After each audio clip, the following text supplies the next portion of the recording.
প্রিয় দেশবাসী, আসসালামু আলাইকুম। আপনারা দেখেছেন যে গতকালকে আমাদের নির্বাচন শেষ হয়েছে এবং একটা দিন যেতে না যেতেই গতকালকে নির্বাচনের প্রাথমিক যে ফলাফল, সেই ফলাফল যখন দেয়া শুরু হয়েছে তখন থেকে শুরু করে এখন পর্যন্ত অনবরত আমাদের নেতাকর্মীদেরকে হুমকি দেওয়া হচ্ছে, তাদের উপরে হামলা করা হচ্ছে, তাদের বাড়িঘর দোকানপাটে হামলা করা হচ্ছে।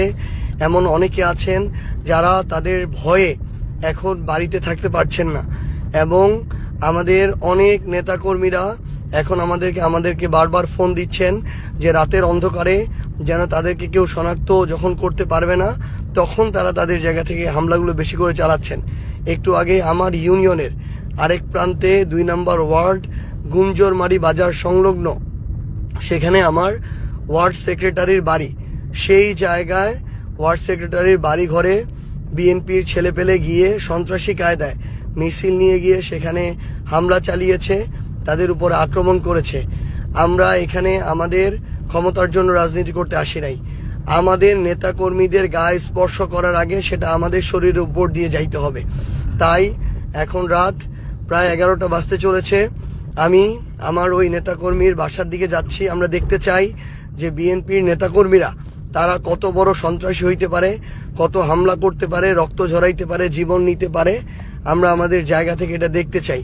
আমি নিজে এখন সেখানে যাচ্ছি, আমরা কয়েকজন মিলে যাচ্ছি, দেখি তারা আমাদেরকে হামলা করুক, আমাদেরকে মারুক, তারপরে আমাদের নেতাকর্মীদেরকে স্পর্শ করতে হবে। তারা মনে করেছে তাদের জায়গা থেকে যে তারা বিজয়ী হয়েছে, এখন তারা আরেকটা স্বৈরাচার কায়েম করবে, নব্য স্বৈরাচার হবে। কিন্তু আমরা আমাদের জায়গা থেকে স্পষ্ট করে একটা কথা বলতে চাই যে এই বাংলাদেশে এটা আমরা আর হইতে দিব না, এ হওয়ার সুযোগ দেয়া হবে না। প্রয়োজন হলে আমরা কালকে থেকে আবার রাজপথে নামবো।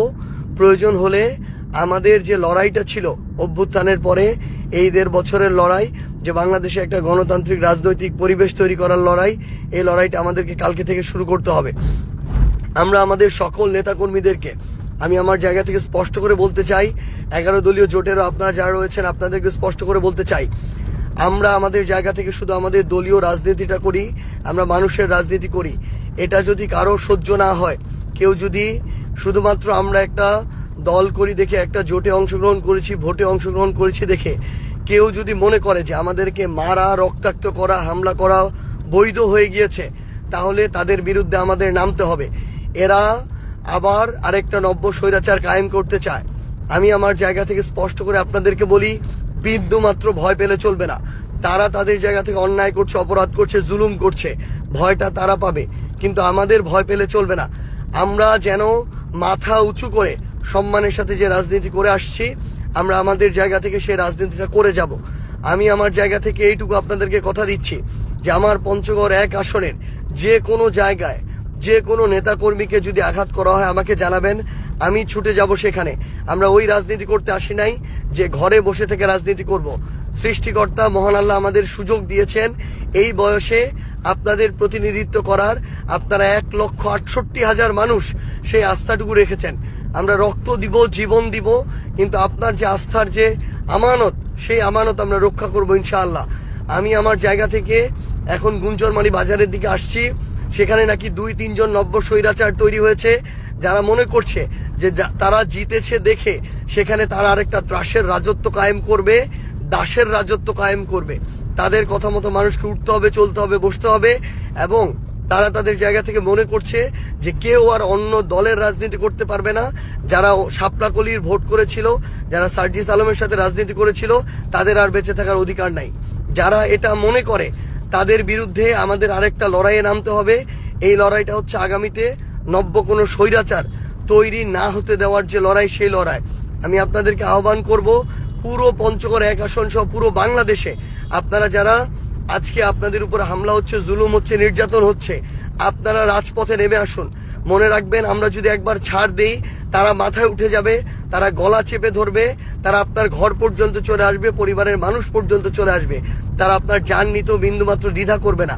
তারা বিগত 1.5 বছরে নিজেদের ভাইদের, রাজনৈতিক দলের সহকর্মীদের পর্যন্ত 150 থেকে 200 জনের জান নিয়েছে। আমার আপনার জান তাদের কাছে বিন্দুমাত্র মূল্য থাকে না। সেই জায়গায় আপনারা প্রতিবাদ জানান, ঘরে বসে থাকবেন না। বিন্দুমাত্র আপনাদের জায়গা থেকে ভয় পাবেন না। মনে রাখবেন, অপরাধ তারা করছে, তারা জুলুমকারী, তারা ভয় পাবে। আমরা তো কোনো অপরাধ করি না, আমরা আমাদের রাজনৈতিক দল করি, আমরা আমাদের জায়গা থেকে আমরা আমাদের নির্বাচনটা করেছি। তারা ভোটে ইঞ্জিনিয়ারিং করেছে, ভোট চুরি করেছে প্রশাসনের সহযোগিতায়। এই ভয় তো তাদের থাকবে, তাদের কলিজাটা ছোট থাকবে। আমরা মানুষের ভালোবাসায় বিনা টাকায় এই নির্বাচন করে এত ভোট অর্জন করেছি। তারা তো কোটি কোটি টাকা করে লুটপাট করেছে এতদিন ধরে, সেই টাকা খরচ করেছে। এখন আবার আমরা যদি ছেড়ে দেই, তারা একটা লুটপাটের ভয়ের রাজত্ব কায়েম করবে, যেটা আমরা করতে দিব না। আমরা একসাথে মিলে সবাইকে নামতে হবে। যদি না নামেন, কয়েকদিন পরে আবার কথা বলতে পারবেন না মুখ ফুটে। আপনার যে স্বাধীনতা, ওই স্বাধীনতাটুকু আপনারা আর ব্যবহার করতে পারবেন না। কয়েকদিন পরে দেখবেন আবার আগের মতো আরেকটা ত্রাসের রাজত্ব কায়েম হয়েছে। এই জন্য প্রথম দিন থেকেই প্রত্যেকটা অন্যায়ের বিরুদ্ধে আমাদের একসাথে দাঁড়াইতে হবে। মনে রাখবেন, আমাদের এই রাজনীতিতে, এই পঞ্চগড় নয়, পুরো বাংলাদেশে আমাদের নেতাকর্মীদেরকে আমরা ছেড়ে যাব না ইনশাআল্লাহ। আমাদের রক্তের উপর দিয়ে, জীবনের উপর দিয়ে তাদেরকে স্পর্শ করতে হবে। আমি আমার জায়গা থেকে এখন গুঞ্জরমারিতে আসছি। আমাদের যারা ভোটার ছিলেন, নেতাকর্মী, শুভাকাঙ্ক্ষী, সমর্থক, আপনারা গুঞ্জরমারি বাজারে এখানে চলে আসুন। ইনশাআল্লাহ আমরা একসাথে মিলে সকল ধরনের নব্য স্বৈরাচার যারা আছেন, যারা নতুন করে মানুষের উপরে জুলুম করতে চায়, তাদেরকে আমরা রাজনৈতিকভাবে মোকাবেলা করবো ইনশাআল্লাহ। আর প্রশাসনকে স্পষ্ট করে একটা কথা বলি, প্রশাসন যদি ক্ষমতার দালালি করার জন্য প্রশাসন হন, যদি বসে বসে নাটক দেখার জন্য প্রশাসন হন, যদি তোষামত করে বড় পদ পদবি পাওয়ার জন্য, ওই লবিং করার জন্য আপনারা সকল অন্যায় মুখ বুজে সহ্য করেন, তাহলে আপনাদের মতো মেরুদণ্ডহীন, ব্যক্তিত্বহীন মানুষদের এই প্রশাসন ছেড়ে দেওয়া উচিত। আমি আপনাদেরকে আহ্বান করব, আপনারা আপনাদের ওই শপথের মূল্য দিন। আপনারা এই দেশের সাথে আপনাদের যে কমিটমেন্ট, সেই কমিটমেন্টের মূল্য দিন। দয়া করে আপনার পেশার যে পেশাদারিত্ব, যে ইমানি দায়িত্ব, সেটার আপনারা মূল্য দিন।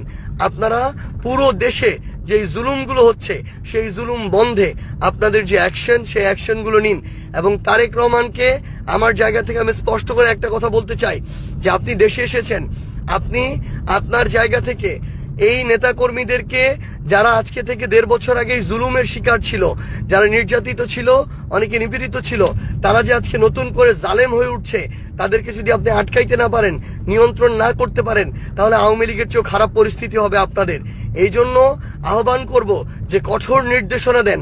পুরা স্থানীয় পর্যায়ে আপনাদের নেতারা যে ভয়ের রাজ্য কায়েম করছে, আপনাদের নেতাকর্মীরা যে একটা বুনো উল্লাস করছে, মানুষের বাড়িতে হামলা করে, মানুষের উপরে হামলা করে, রক্ত ঝরিয়ে, এই বুনো উল্লাস আপনার থামাইতে হবে। আজকে আমার যুব শক্তির একজন কমিটির সদস্যকে তারা 15-20 জন মিলে পিটিয়ে মেরেছে। মারার পরে তাকে আবার পুলিশে ধরিয়ে দিয়েছে, আবার মিথ্যা মামলার নাটক সাজাচ্ছে যে মাদকের মামলা দিবে, আক্রমণের মামলা দিবে, আবার নাটক করে একজন গিয়ে হসপিটালে ভর্তি হয়ে থাকে।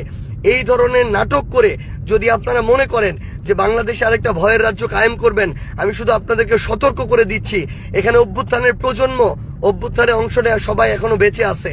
এই মানুষগুলো 16 বছর এর আগে সহ্য করেছিল, এবার কিন্তু 6 মাসও সহ্য করবে না। আমি আপনাদেরকে সতর্ক করে দিচ্ছি, এর আগে শেখ হাসিনা ভারতে পালিয়ে গিয়েছে, এমন অনেকে আছে যারা অপরাধ করে পার পেয়ে গিয়েছে, কিন্তু আমাদের ওই অভিজ্ঞতাগুলো আগে ছিল না বলে এটা হয়েছে। এখন সেই অভিজ্ঞতা আছে, কেউ পার পাবে না, কেউ পালানোর সুযোগ পাবে না। একদম স্পষ্ট করে বলে দিচ্ছি, আপনারা সবাইকে সতর্ক করে দেন। আমরা জান থাকতে, জীবন থাকতে আমাদের একজন নিরপরাধ নেতাকর্মীকে শুধু দল করার অপরাধে, শুধু একটা মার্কায় ভোট দেওয়ার অপরাধে আমরা হয়রানির শিকার হইতে দিব না, আমরা জুলুমের শিকার হইতে দিব না, আমরা রক্ত ঝরতে দিব না। এটা আমাদের ওয়াদা, এটা আমাদের কমিটমেন্ট। আমাদের নেতাকর্মীরা বাঁচলে আমরা আবার রাজপথে দেখা হবে। আপনারা সবাই প্রস্তুত থাকুন, নির্দেশনার অপেক্ষায় থাকুন। আমি এখন গুঞ্জরমারিতে আসছি, পরবর্তী যে স্পটে হবে, দিন নাই রাত নাই, 24 ঘন্টা আপনারা শুধু জানাবেন, আপনাদের সাথে দেখা হবে ইনশাআল্লাহ। আপনাদেরকে ছেড়ে যাব না। আপনারা যেহেতু ভোট দিয়ে ওই আমানত আমাদেরকে দিয়েছেন, আমরা জীবন দিয়ে সেই আমানত রক্ষা করবো ইনশাআল্লাহ।